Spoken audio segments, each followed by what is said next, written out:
মা মা কই কি তুমি কি চা খাবা, দুধ চা না লাল চা? তুমি এটা আস্তে কথা কইতেছো কে বৌমা? খালি মা একটা বছর যাইতে দাও বিয়ার আমার। আমি তো এখন নতুন, এক বছর বেশি না, খালি একটা বছর যাইতে দাও। তারপরে তুমি যদি কিছু বলছো তোমার মুখের মধ্যে এমন এমন করে ঝামা ঘুষমু।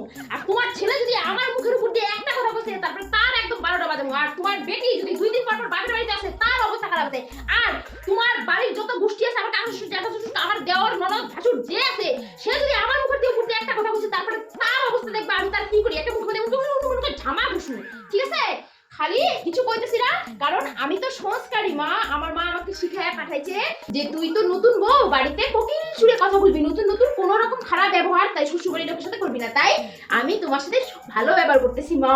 মা তুমি কি চা খাবা, দুধ চা না লাল চা? থাক বাবা, আমার চাটা কিছু লাগবে না, তুমি থাকো বসে থাকো, তুমি যেভাবে আছো ওইভাবেই থাকো, আমি চাটা খাবো না বাবা, তুমি বসে থাকো।